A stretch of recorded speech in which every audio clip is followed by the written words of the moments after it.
Hello everyone, welcome to Topper IAS. So as a part of daily Prelims series, today also we will be seeing few of the important news that was part of your Hindu, and as well as few of the things that are taken from PIB source. Okay, so let's get started then. Okay, so the first one is high-powered panel meets to choose next CBI director. So who is CBI director? So CBI director is one who is the head of the CBI. He acts as the Inspector General of Police of Delhi Special Police Establishment and is responsible for the administration of the organization of CBI.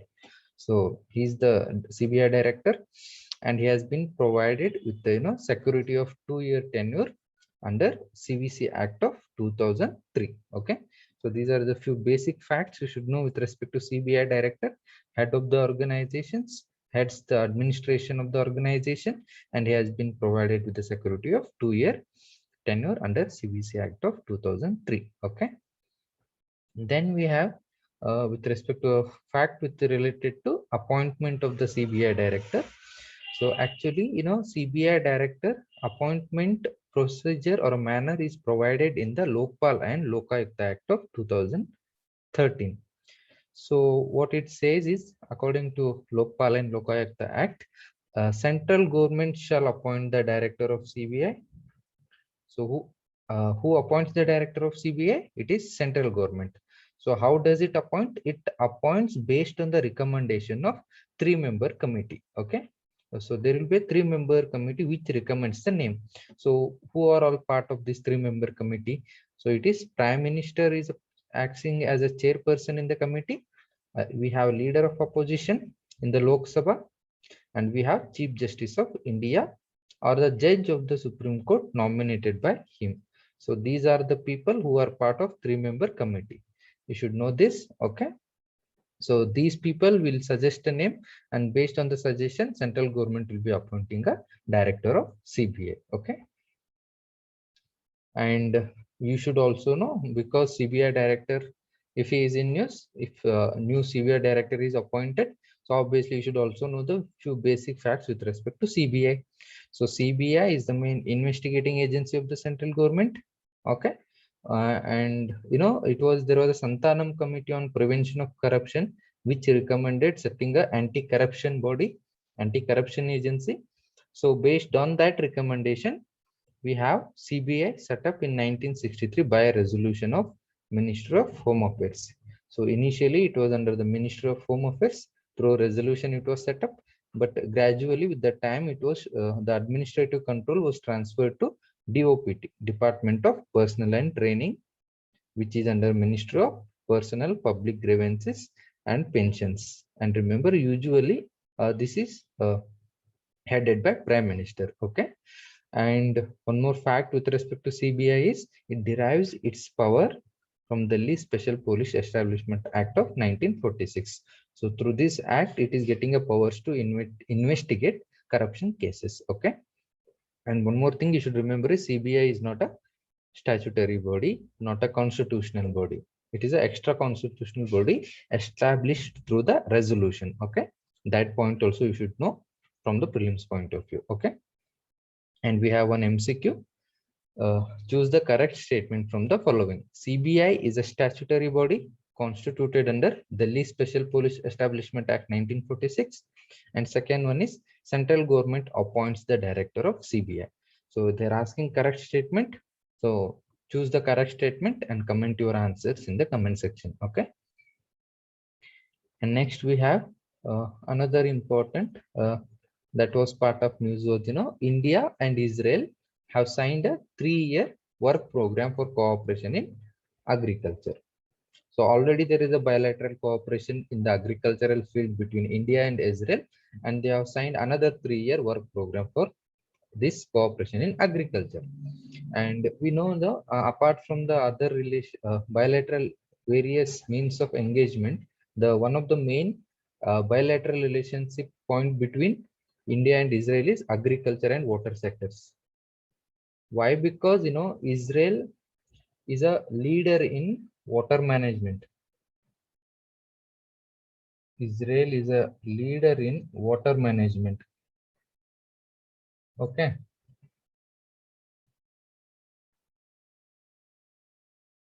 So, and what is, it's like the fact is like, it treats 80% of its domestic wastewater.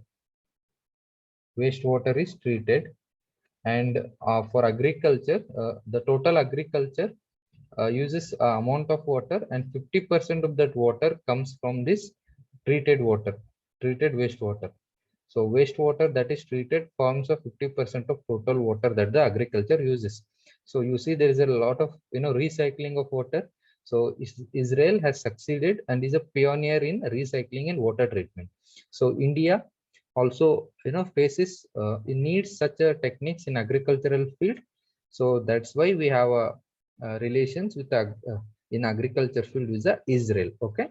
And based on the cooperation, already India and Israel are implementing Indo-Israel Agricultural Project Centers of Excellences. Okay, there are establishment of centers of excellences. Like as of now, there are already 29 operational center of excellences across India in 12 states. What they are doing, they are implementing advanced intensive agricultural farms with Israeli agrotechnology tailored to local conditions. So based on the agricultural technology that Israel uses, that you are tailoring to the present local conditions of India, and you are promoting advanced intensive agriculture. Advanced means with the help of technology, intensive in the sense higher production productivity through the better use of resources. So that's what we mean by intensive agriculture. Okay. And what these centers of excellences do, so they will generate knowledge, demonstrate best practices, and also train the farmers. That you should know. And some facts are like, every year centers of excellences produce more than 25 million quality vegetable seedlings, more than 387,000 quality fruit plants, and train more than 1.2 lakh farmers about latest technology in the field of horticulture. Okay. So this is what already Israel, this is how India is getting benefited with the cooperation in agriculture field with Israel. Okay. So what now the 3-year work program, it aim to grow these existing centers of excellences, establish new centers, and increase center of excellences value chain and all these things. So again they have signed, that's why they have signed 3-year work program between India and Israel. Okay. So this is a concept, Indo-Israel Villages of Excellence concept aims to create a model ecosystem in agriculture. So this should act as a model which can be replicated in other parts of the country. Okay. So why this is necessary? Because obviously agriculture, you need to increase the income of farmers.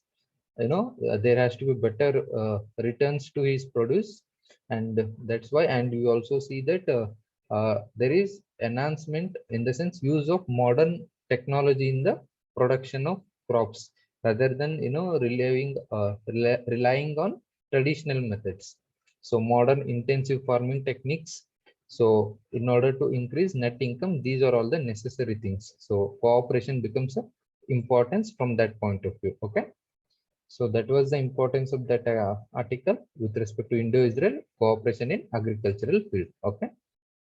And then we have one more article with the heading like assistance of 1,005 rupees to each transgender person. So what Ministry of Social Justice and Empowerment has done is it has decided, Ministry of Social Justice and Empowerment provides subsistence allowance of arrest 1,500 rupees to each transgender person as an immediate support to meet their basic requirements. Transgender persons already they are marginalized, discriminated. So they already face a difficulty in meeting their livelihoods, get livelihood opportunities. So when their natural state of condition is already in a distress state, now the pandemic has further worsened their condition. So that's why what the social Minister of Social Justice and Empowerment has come to the rescue of these people, and they are going to provide allowance of rupees 1,500 to each transgender, so that they can meet their basic needs of food and health. So that was the intention. So this is a news, and how you should link it to your uh, syllabus. So question comes now, what was the necessity that the Minister of Social Justice pay this allowance? Who will ask if they don't pay? These things come, right? So we are a welfare state. So when we are a welfare state, welfare of not a single individual, welfare of not a particular affluent section of the society, welfare of all the people, all the sections that are part of the society is important. So it is important that the government takes measures to increase the welfareness in the society. So by providing such kind of assistance to transgender persons, you are meeting your objective of promoting welfare state. So which part of our constitution talks about welfare state? It is nothing but directive principles of state policy. So the in DPSP there is article 41 of the Constitution of India. What it says: right to work, right to education, and public assistance in certain cases. Okay. The state shall, within the limits of its economic capacity and development, make effective provisions for securing right to work, education, and to public assistance in cases of unemployment, old age, sickness, and disablement. So this will be the basis for providing assistance to people who are in facing unemployment situations. So transgender persons facing unemployment, so all the livelihood concerns. So providing assistance will help them in meeting their basic needs. So based on that, we have one MCQ. Concept of welfare state is promoted by fundamental rights, DPSPs, Directive Principles of State Policy, fundamental duties, and voting rights. So you can comment your answers in the comment section. Okay. And one more thing that was in news, FDI flows have crossed $81 billion in the financial year 2021.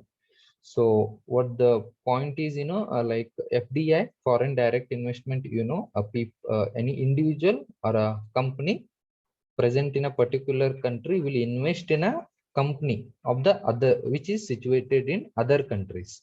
So that we refer it as a foreign direct investment. And what has happened is, in the year 2021, India has seen a growth of 10% in FDI inflows. So record $81.72 billion in a year. And even FDI equity flows in the shares has rose by 19%, is what the article is saying. So who are all the top investors? Means top country from where we are receiving FDI is, it is Singapore. So Singapore is the largest FDI investor in India. Okay. Then second is followed by US, around 23% of FDI, and then we have Mauritius. So top investor country in India is Singapore. That you should remember. And then we have within India, who are all the top FDI destination states, in the sense in which state these foreign investors wish to invest, is what the FDI destination states. So Gujarat is the favorite of investors. They want to invest in Gujarat. So around 37% of foreign equity inflows is to the Gujarat. Then followed by Maharashtra. Then we have 13% in Karnataka. And the important factor it also says is rest of the country got a disproportionately less 23% of foreign equity capital. So this is a also important factor. See, 3 states are getting almost 70%, and rest of the states are getting just 23%. So it shows imbalance in investment. So moment there is imbalance in investment, all the rest of the consequential acts will follow. Okay, that you should know. So that was important article. And in which sector has received highest foreign investment is computer software and hardware is a sector that has emerged as a top sector in receiving foreign FDI equity inflows. That you should remember. Okay, few things. And this was based on the information given by Ministry of Commerce and Industry, Ministry of Commerce and Industry, the facts quoted above. And see, in exams you are asked sometimes FDI related reports, or the which institute or which body comes out with a particular report. And there are reports related to FDI as well. One is World Investment Report, which keeps track of FDI investment in various countries. That is UNCTAD. Okay, that UN body for trade and development, United Nations Conventions on Trade and Development. So it comes with two reports. One is World Investment Report, another is Global Investment Trend Monitor. So both reports, you see that it analyzes the FDI trends, FDI investment in across the globe. Okay, so those are two reports which are related to FDI. That also you should remember. And we have one MCQ here. So FDI, foreign direct investment, is an investment made by a firm or individual in one country into business interested located in another country, is what the statement is saying. So firm or individual which is based in one country is investing in a business that is in other country. And then we have foreign portfolio investment. What it means is investment made in the securities and other financial assets issued in another country. So this is the meaning of FDI. So two statements are given with respect to FDI and FPI. You analyze the statements and comment the answer in the comment section. Okay. Well, then that's it for today. So we will again come with the next day with another important article that will be part of your newspapers. Thank you for listening. Have a good day.